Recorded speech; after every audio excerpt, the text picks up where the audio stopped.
The Oscar Pistorius story, which I'm going to summarize because it's obviously very long. But I will play one clip because I find this really great detective work right here. So basically, motherfucker tries to make it out um, like he thought that there was an intruder in the house.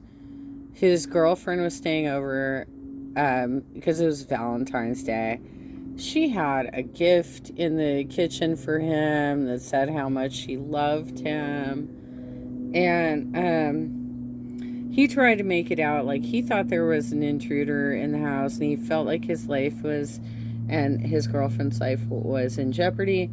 And so he goes to the bathroom and he just starts shooting through a bathroom door. The thing is, this detail is so fucking impactful right here. This detail is so goddamn impactful because I'm sure, like, especially like older people who actually pay attention to this kind of bullshit, because we're the ones who have to clean up our houses, right?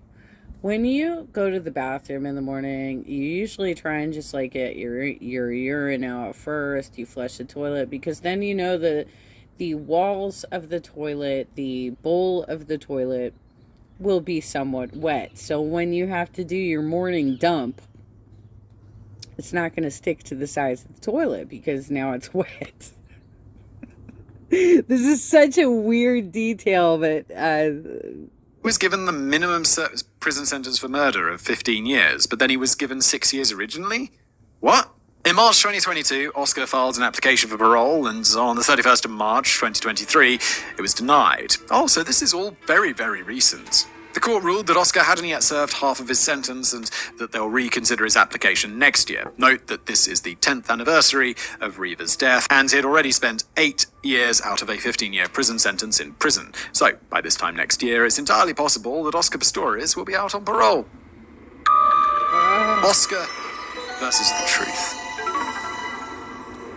I'd mentioned at the beginning of today's script that Reva's story didn't have a satisfactory ending, and I now hope that you see why. There are just too many questions that have been left unanswered, and as I was compiling the script, I'd listed even more. Yeah, like to give you some of the extra details that are in this video, which I'll drop the link to this video in my video.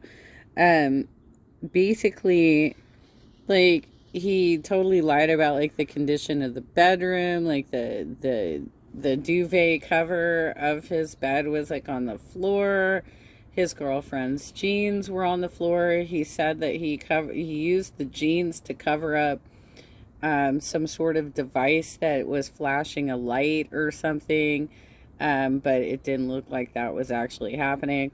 He also said he dragged in fans from outside to be inside, and he was doing this all without his prosthetic legs.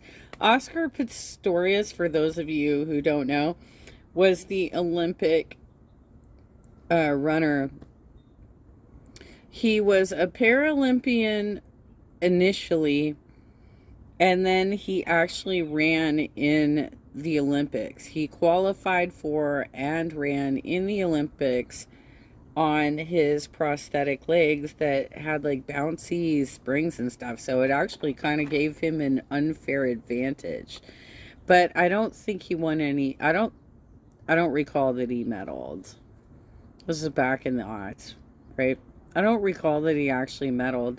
And they document it within the Simon, who's the guy who is the face of, I don't know who his team is, but he is the face of the Casual Criminalist. And he states that there is a history of Oscar Pistorius being weird and stalkerish with the woman that he was dating that he killed. And oh my gosh, I thought she was just an intruder in my house. Okay, Oscar. Let's start off with the easy ones, shall we? Brothers Calvin and Thomas Millett are two true crime enthusiasts who analyse the photos of the crime scene in their book Oscar versus the Truth. They point out several inconsistencies that were never discussed in court. One of the big questions that had been discussed in court but was never really answered was whether Reva had used the toilet right before she was killed. She had the autopsy dude had said that her bladder was empty. The pathologist, thank you, pathologist, autopsy dude, had testified that Reva only had a few millimeters of urine in her body when she died, and yet they hadn't found any urine in the toilet. Did she flush the toilet right before she'd died? Calvin and Thomas conducted tests on a similar toilet to that of Oscar's, and suggest that if Reva had used the toilet, at least 20 seconds had to have passed between Reva flushing the toilet and Oscar shooting her. Otherwise, a film of water would have still covered the inside of the toilet bowl, which wouldn't have allowed the blood to stick to the ceramic. This is good detective work, true crime dudes. After Oscar had dragged Reva away, traces of water would still have leaked into the toilet bowl, creating the candy... So let me just go through what I think happened based on that particular evidence. She was hiding. She was hiding from him. He was probably chasing her around, and she was hiding from him. Because if she didn't have any urine in her bladder, she did not actually use the toilet, she did not flush the toilet, so, and blood stuck to the walls of the bowl based on it not actually being used. She was hiding in that bathroom from him. Oh my god. This is like... this is so bad. This is so bad.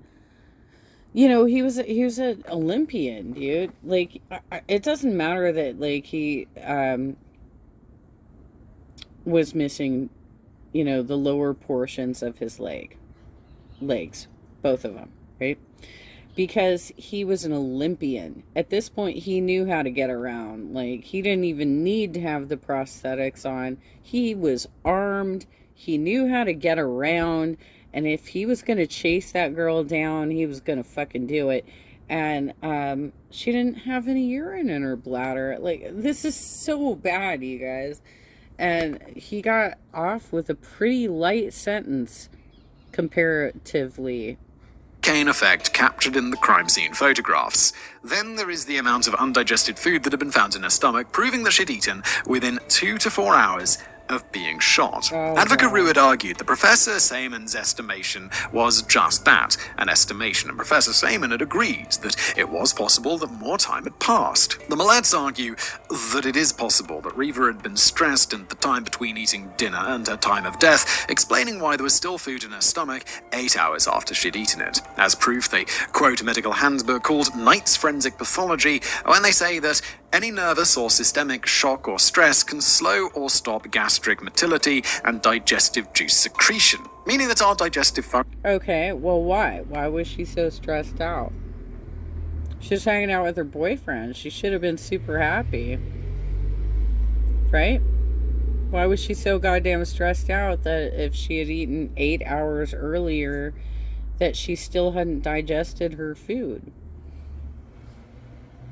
Functions are delayed when we suffer any type of shock or stress. The Mollets argue that either this is proof that all wasn't well between the couple that night, or Reva hadn't gone to bed at 10 p.m, as Oscar had claimed, and the couple had still been awake at around 1 p.m. Thirdly, there is the tear in Reva's black tank top. Captain Margenia had reasoned that this was the result of blowback from the exit wound on Reva's arm, but based on the autopsy photos, I have to agree with the Mollets, who argue that it looks more like someone had grabbed her tank top and pulled, tearing a hole in it as a result. In my opinion, the edges look too frayed to be explained away as cuts from a bullet.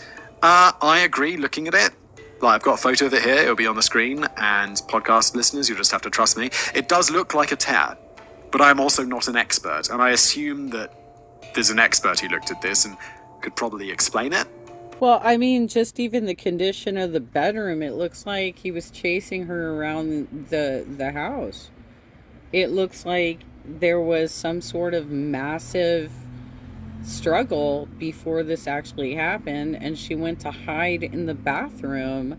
Oh my god. Right? And while we're on the subject of clothing, why was a pair of her jeans found on the ground outside the toilet window? Had she used it as a flag in order to show someone where she was, to help them find her once she started crying for help? Not to mention the fresh dents on the side of Oscar's bedroom door, which looked much like someone had struck the open door with a hard object. Yeah, that's the other thing. Okay, so there's two things in that. One is that his defense attorneys, well, I think they call them advocates in South Africa, but it's like a defense attorney, right? Tried to say that all of the neighbors, which there were several neighbors who heard her crying out for help, that they were mistaking her cries for actually his cries, and that when he is freaked out, he screams like a woman. Oh, nice defense, guys. So she's crying out for help. And they're like, nope, that's Oscar. He sounds like a woman. He sounds like a woman when he's crying out for help. That's how we go. The other thing was the bat, right? So apparently he used some sort of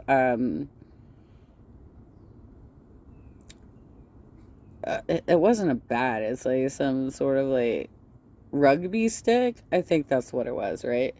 To bash the door in to get into her, but he had already shot several fires through the door before he even did this. This is such a crazy story that he's like thinks that he's going to come up with the perfect explanation for why he accidentally shot his girlfriend.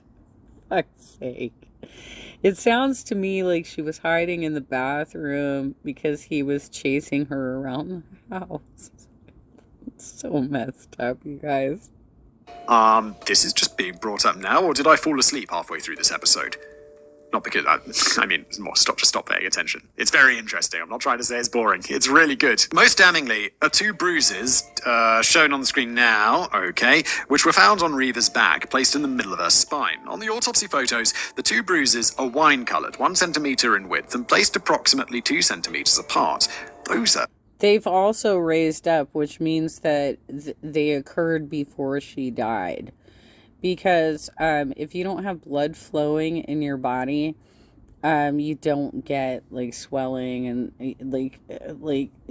basically once you die, you have like evacuation, and your eyes go dark, and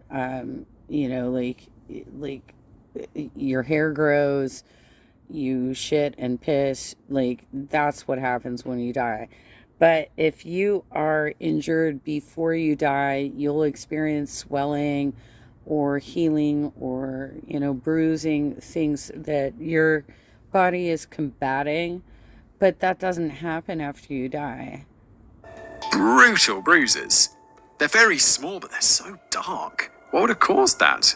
On the autopsy photos, the wine-coloured 1 centimetre width, 2 centimetres... You know what it looks like? It looks like the times when I was a little kid and I accidentally snapped my finger in a cap gun. It's like a blood blister. Those are blood blisters, but they're fucking huge. So he would have had to have done that with a huge instrument. Because those are big-ass blood blisters. Oh my god. What are you doing in here? Get out of my tent. Get out of here. Get out of here. I'm sorry. It's beetle season, you guys. Apart, Professor Seaman had described them as the result of a concentrated impact and say that they may have been caused when Reva's body had collapsed onto a wooden magazine rack that stood next to the toilet. But even I can see that there's no way for those bruises to have been caused by the magazine rack in question, and after the image had been filtered, it's clear to see that the bruises have been caused by something moving down in a swiping motion with some force, causing the skin to wrinkle on the bottom of the bruise.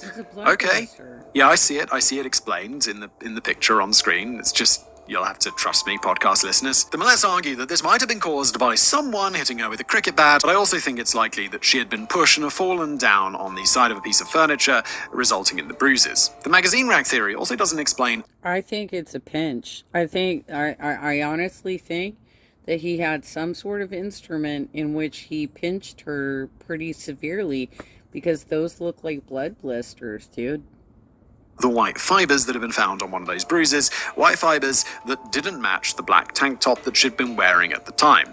And then we have Oscar's phone. Though it wasn't brought up by the Mollets, it is discussed by Barry Bateman and Mandy Wiener in the book Behind the Door in a chapter titled The Secrets of the Missing Apple. Emma has gone so deep on the research for this one, I'm very impressed. I amuse myself, I'm always thinking. In it, they explain that when the police had collected their evidence that morning, they'd taken 5 phones into evidence. 2 iPhones, which belonged to Reva, 2 old Blackberries that belonged to Oscar, and Oscar's work phone. Only later would they realise that Oscar had a second iPhone, his personal one, and that he never handed it over to them. When the police did finally take his phone into evidence, they were unable... Oh my god, who the hell uses Blackberry, huh, Glenn? Oh my god. Who the fuck is using Blackberries? That's the dumbest ass cell phone to fucking have. I can't even. to access it, and Oscar claimed that he'd forgotten the passcode to the phone. So, mere weeks before the trial was to take place, an urgent request had to be sent to Apple's headquarters in the US for assistance in analysing the phone. Wait, is this... I remember this. I definitely remember this happening. Okay. Or maybe this was another case where they had this and Apple were like, no, we can't do that. We can't get into the phones. That's the whole point. It's secure. But when Apple technicians eventually sat down to analyze the phone for them, they told the investigators that in the days following Reva's death, Oscar had synchronized his iPhone with his brother's Mac and had deleted some of the WhatsApp and text messages on his phone before changing the password. As a result, the police only had the messages on Reva's phone to work with while building the case against Oscar. But so what had been in these text messages that Oscar had felt the need to delete them before the police had a chance to seize his phone? All we know for sure is that a bruised Reva had locked herself in the toilet cubicle with her cell phone. The neighbors had heard a woman scream for help. Reva had used the toilet shortly before she'd died. She dropped her jeans outside the toilet window. This is there's so much stuff where it's like, if this had been brought up in court, I'd be like, well, there's my reasonable doubt evaporating pretty damn quickly. Oscar had shot her while he was standing on his stumps, put on his prostheses, and then used the cricket bat to batter a hole in the door so that he could unlock the door and reach Reva, who'd already died at that point. I still think that the couple had an argument that night. I think that it had escalated, and that it resulted in Oscar losing his cool with Reva and shoving her. I think she'd fallen hard against one of the pieces of furniture in Oscar's bedroom, resulting in the bruises on her back and right buttock. I think Oscar had continued his tirade against her, and at Ralph's, you can save big Reva, feeling trapped with the bedroom door locked. I don't know about that, man. Like, I don't... I think they definitely got in a fight. And I think she went into the bathroom to hide, and he fucking, like, mowed her down. I think that's what happened, but, you know, that's just my personal opinion. Escaped to the safety of the toilet cubicle. Once there, Oscar continued his tirade and probably banged his fist against the wooden door, scaring Reva, who then started calling for help. Oscar, angry and now slightly panicked that she was going to ruin his precious public image by calling attention to their fight, tried his best to get her to shut up. But when she continued to call for help, he threatened her, telling her to stop, rattling at the door and scaring her further. I think it's then that he grabbed the pistol and shot at the door in an attempt to get Reva to shut up and stop drawing attention to them. You know a great way to draw attention to you, Oscar? 4 loud gunshots. They're loud. People are gonna come. What are you up to? Only then did he realize that he... No, but it's also even better that, like, he's, like, trying to excuse this as, I scream like a lady. I scream like a woman. What you heard was not my girlfriend. It was me. I scream like a lady. Nice job, Oscar. Well done. Might have hit her, and when she didn't answer his panicked calls, when he'd broken the door down and saw what he'd done, only then did it really sink in. He panicked, and even while he tried to help her, to save her, his mind raced to come up with any possible explanation he could in order to explain away the fact that he simply lost his temper with her. I thought she was an intruder. But unfortunately, we'll never find out exactly what had happened in the house that night, and we'll be forever left to wonder why Oscar had killed Reva.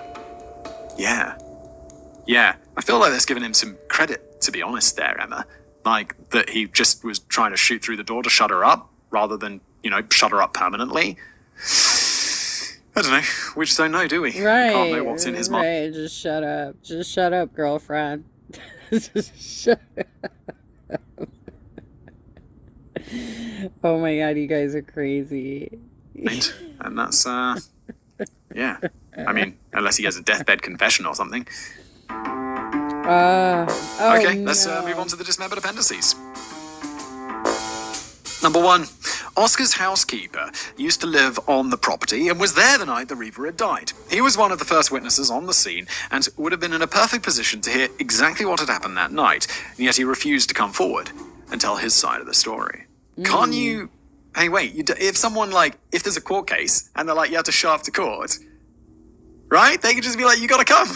Oh, you'd be so surprised how many people are unwilling to actually stand up and tell the truth. I've faced this myself. I had witnesses of the sexual offense against me where a leader of an Our Revolution chapter was grabbing my ass on an election night, and there was 3 additional witnesses, and none of them would say anything about it. There's a lot of people who are just like, I just don't want to get involved. I just don't want to get involved. Well, fuck you, assholes.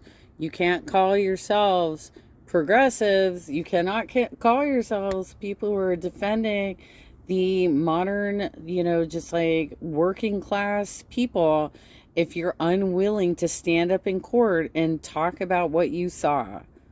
Oh my God. And that was just one occasion. I got stalked several times at several events, and nobody was willing to stand up for me in court.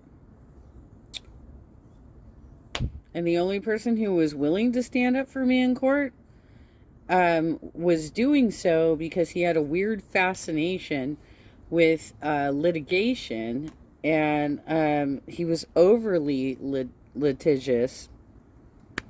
Litigious, is that the word? I don't know.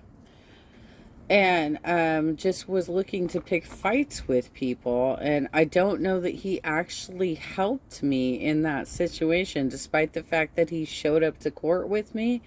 He kept going between me and the defendant, and having conversations, and I'm like, why do you keep doing this? Like, you're literally supposed to be on my side. You can't be the dude who tries to mediate this situation. Oh my God. You have to be careful about everybody around you, because it's not just like the offender who you might be trying to sue over a certain situation. It could potentially be the people who circulate around you as a result of it, because they just want like the airtime. They want the experience of going to court, and like there's just weird fascinations with certain people. Can you choose not to testify? Can you? I don't think so. At least I don't think so in the UK. They could be like, you got to come and testify. And you're like, okay, fine. It's like a subpoena or whatever. I know in America, they have the rule against, what's the one you plead? Can you choose not to testify? Yes, absolutely. Or you can be called in anyway and be a hostile witness. Is that helpful to your case?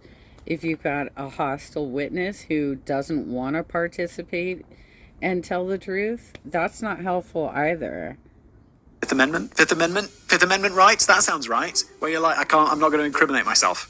But that doesn't apply to incriminating other people, does it? Number 2, Captain Hilton Botha was removed from the investigative team after the bail hearing when it came to light that he was facing criminal charges of his own after he and 2 other police officers drunkenly shot at 7 unarmed passengers of a minibus taxi. He was eventually charged with 7 counts of attempted murder. F***ing hell. Dude, what are you up to? Number 3, in his bail application, Oscar reported that he had an annual income of about 5 million rands at the time of Reaver's death. In the days following the shooting, Oscar's sponsors dropped him like a hot potato. In order to pay for his legal fees, Oscar sold off all of his properties and investments. When he is finally released on parole, he'll be completely reliant on the kindness of his wealthy uncle, unless he's able to do something with the business degree he obtained from the University of London while in prison.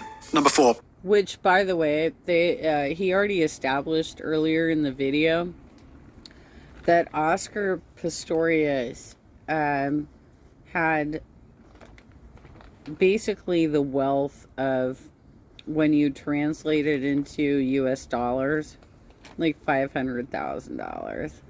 It wasn't like, obviously you can buy, like, your money goes a lot further in South Africa, right?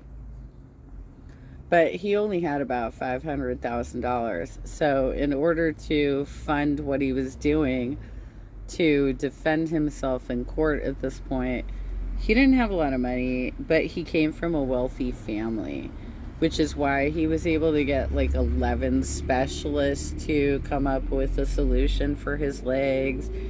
He was, able to go to prestigious college. He was able to get like all the funding to get trained up so that he could become an Olympian. He came from a wealthy family, but he himself actually didn't have that much money in the bank, according to this video. Oscar's parents had divorced while he was in primary school. His mother worked full-time and struggled to care for her 3 children, while her ex-husband spent their money opening and failing at several businesses. Oscar's mother unexpectedly passed away when he was 15, and he had a rocky relationship with his father, who'd only started to show a renewed interest in his son once he started breaking world records. Father of the year right there. Number 5. Oscar's family had to keep his father from talking to the press after Oscar's bail hearing because Mr. Pistorius' comments came across as just a little bit racist. He blamed the ANC for the white Afrikaners' need to carry weapons to protect themselves from black South Africans, and proudly touted his family's love of guns. Bro, it's not a good look for you or anybody. Number 6. While busy investigating Jackie Salibi, the then National Commissioner of the South African Police, on corruption charges, Advocate Jerry Nell was arrested on fraudulent criminal charges.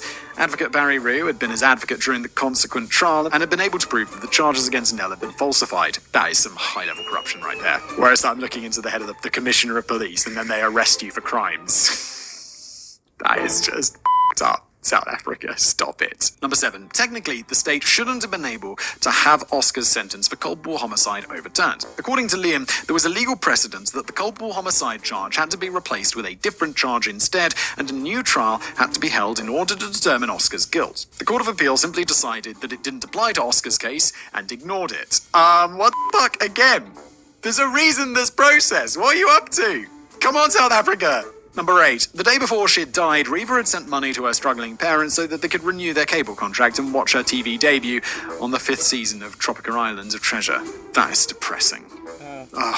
Number 9. The first episode of the show aired just 2 days after Reva's death. The show producers had decided that despite Reva's murder, they were still going to continue airing the show, explaining in a press release that Reva was an intelligent, beautiful, and amazing woman, and we feel it would be an injustice to keep that unknown from those who did not know her personally. Every episode that she is in, every frame that she so ably dominates, shines with her light, and her laughter echoes in every conversation, and we want to share these special memories with the rest of South Africa.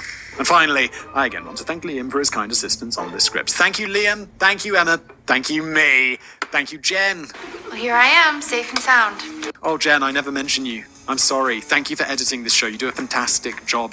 Thank you, everybody, for watching and listening. Okay, I think we've covered as much as I want to cover, which isn't obviously the full episode, but I will drop the link to it if you want to watch the whole thing.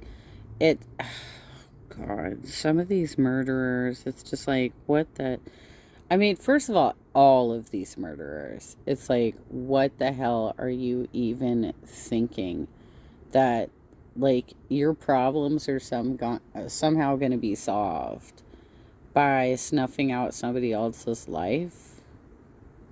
Like, you must be some of the most cowardly people in the fucking world if that's how you roll.